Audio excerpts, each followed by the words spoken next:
Τα αγριογούρουνα είναι από τα πιο έξυπνα, προσαρμοστικά και παρεξηγημένα άγρια ζώα της Ελλάδας. Παρόλο που πολλοί τα φοβούνται λόγω του μεγέθους και της δύναμής τους, η αλήθεια είναι ότι αποτελούν ένα από τα πιο σημαντικά κομμάτια της ελληνικής πανίδας, με μεγάλη οικολογική αξία και μια παρουσία που φτάνει χιλιάδες χρόνια πίσω. Στο σημερινό βίντεο θα γνωρίσουμε βαθύτερα αυτό το εντυπωσιακό ζώο, την ιστορία του στην Ελλάδα, τα χαρακτηριστικά του, τις συνήθειες και την εξάπλωσή του, αλλά και τους λόγους που σήμερα το βλέπουμε όλο και συχνότερα σε κατοικημένες περιοχές.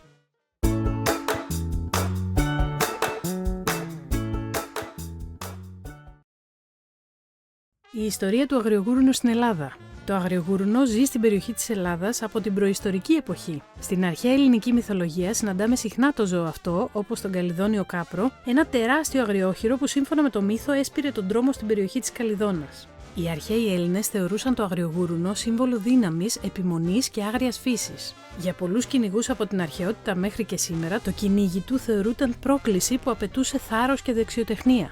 Κατά τη διάρκεια των αιώνων, οι πληθυσμοί του άλλωστε μειώθηκαν σημαντικά λόγω κυνηγιού και απώλειας των διαθέσιμων φυσικών κατοικιών του, όμως τις τελευταίες δεκαετίες έχουν ανακάψει εντυπωσιακά. Εμφάνιση και χαρακτηριστικά. Το αγριογούρνο είναι ένα ζώο μειώδες και εξαιρετικά δυνατό. Το βάρος του μπορεί να φτάσει στα 150 κιλά, σε ορισμένες περιπτώσεις και περισσότερο. Το χρώμα του είναι συνήθως σκούρο καφέ ή μαύρο, ενώ το σώμα του καλύπτεται από πυκνό τρίχωμα που το προστατεύει από το κρύο και τις δύσκολες χειμερινές συνθήκες των ελληνικών βουνών. Ένα από τα πιο χαρακτηριστικά γνωρίσματα των αρσενικών είναι οι χαυλιόδοντές τους, οι οποίοι μεγαλώνουν προς τα πάνω και σχηματίζουν δύο εντυπωσιακές καμπύλες. Αυτοί οι χαυλιόδοντες δεν χρησιμοποιούνται για επιθετικότητα απέναντι σε ανθρώπους, όπως συχνά πιστεύετε, αλλά κυρίως για άμυνα και για μάχες μεταξύ αρσενικών κατά την περίοδο του ζευγαρώματος. Παρά το ογκώδες σώμα τους, τα αγριογούρουνα είναι απίστευτα γρήγορα. Μπορούν να φτάσουν ταχύτητες άνω των 40 χιλιόμετρων την ώρα, ενώ έχουν εξαιρετική αντοχή. Επιπλέον, παρά το βάρος τους, αποτελούν πολύ καλά κολυμβητικά ζώα. Ευφυΐα και συμπεριφορά. Τα αγριογούρουνα είναι από τα πιο έξυπνα θηλαστικά της Ευρώπης. Ζουν σε αγέλες ή κοπάδια, τα οποία συνήθως αποτελούν θηλυκά με τα μικρά τους. Τα αρσενικά ζουν πιο μοναχικά, εκτός από την περίοδο αναπαραγωγής. Επικοινωνούν με πολλούς διαφορετικούς ήχους, όπως γρυλίσματα, φωνές και χαμηλούς βρυχυθμούς, κάθε ένας από τους οποίους έχει διαφορετικό νόημα. Για παράδειγμα, ειδοποίηση κινδύνου, κάλεσμα, ενόχληση ή ανάπτυξη ομαδικής συνοχής. Να φωνάξει το ένα το άλλο δηλαδή. Τροφή και οικολογικός ρόλος. Το αγριογούρνο είναι πανφάγο, γεγονός που το βοηθάει να επιβιώνει σε πολλά διαφορετικά είδη περιβάλλοντος. Η διατροφή του περιλαμβάνει ρίζες, βολβούς, βελανίδια, κάστανα, έντομα, μικρά σπονδυλωτά και μερικές φορές πτώματα ζώων. Σκάβοντας το έδαφος με το ρύγχος του, αερίζει το χώμα και βοηθά στην ανανέωση των δασικών οικοσυστημάτων, κάτι που οι επιστήμονες θεωρούν θετικό για την υγεία των δασών. Πού ζουν τα αγριογούρνα στην Ελλάδα? Στη χώρα μας μπορούμε να τα συναντήσουμε σε πολλά μέρη. Ζουν κυρίως σε ορεινά και ημιορεινά δάση, περιοχές με πυκνούς θάμνους, δρυοδάση και καστανιές, αλλά και σε αγροτικές περιοχές με καλλιέργειες. Τα τελευταία χρόνια όμως τα βλέπουμε όλο και πιο κοντά στους ανθρώπους, ακόμα και στις παρυφές πόλεων όπως η Θεσσαλονίκη, τα Ιωάννινα, η Πάτρα ή και τα προάστια της Αθήνας. Αυτό οφείλεται κυρίως στην ανθρώπινη δραστηριότητα, στην άφθονη τροφή που βρίσκουν εύκολα και στη μείωση των φυσικών θηρευτών. Γιατί αυξήθηκαν τόσο τα τελευταία χρόνια? Υπάρχουν τρεις βασικοί λόγοι. Πρώτον, εξαιρετική προσαρμοστικότητα. Τα αγριογούρουνα μπορούν να ζήσουν σχεδόν οπουδήποτε υπάρχει νερό και τροφή. Δεύτερον, συχνές διασταυρώσεις με οικόσιτους χείρους, απλά γουρούνια δηλαδή.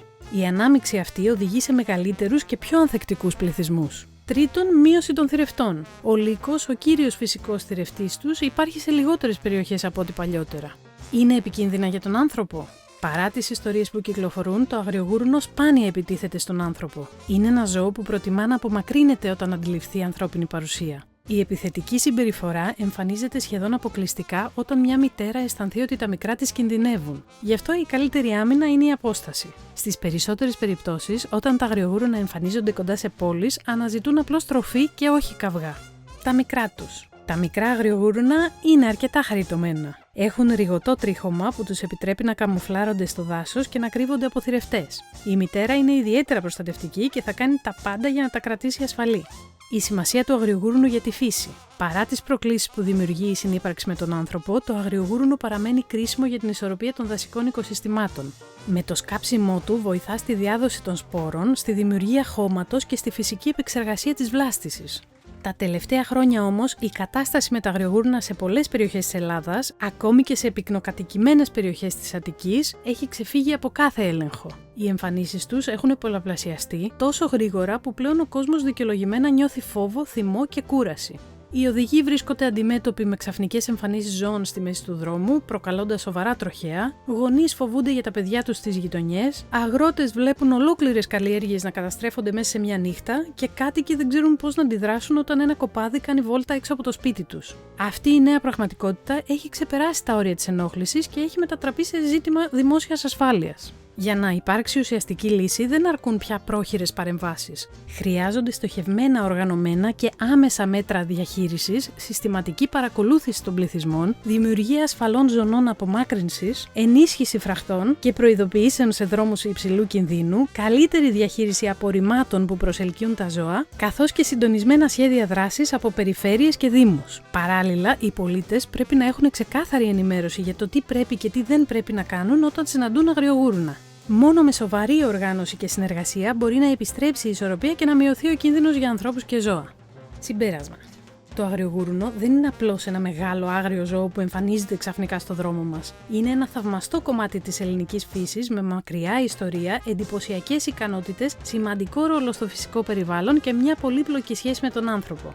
Αυτό ήταν το σημερινό βίντεο για τα αγριογούρνα της Ελλάδας. Αν σας άρεσε, στηρίξτε τον Τετράποδο Κόσμο με ένα like και μια εγγραφή. Και τώρα θέλω πραγματικά να ακούσω τη δική σας άποψη. Εσείς τι πιστεύετε ότι πρέπει να γίνει για να αντιμετωπιστεί ο τόσο γρήγορος πολλαπλασιασμός των αγριογούρνων? Ποια λύση θεωρείτε πιο αποτελεσματική και πιο δίκαιη και για τους ανθρώπους και για τα ζώα? Πώς πιστεύετε ότι πρέπει να αντιδρούμε όταν τα συναντάμε και τι μέτρα θα έπρεπε να εφαρμόσουν οι Δήμοι και η Πολιτεία για να μειωθεί ο κίνδυνος? Γράψτε μου τις σκέψεις σας στα σχόλια, γιατί το θέμα μας αφορά όλους και μόνο με διάλογο και σωστή ενημέρωση μπορούμε να φτάσουμε σε μια πραγματική λύση.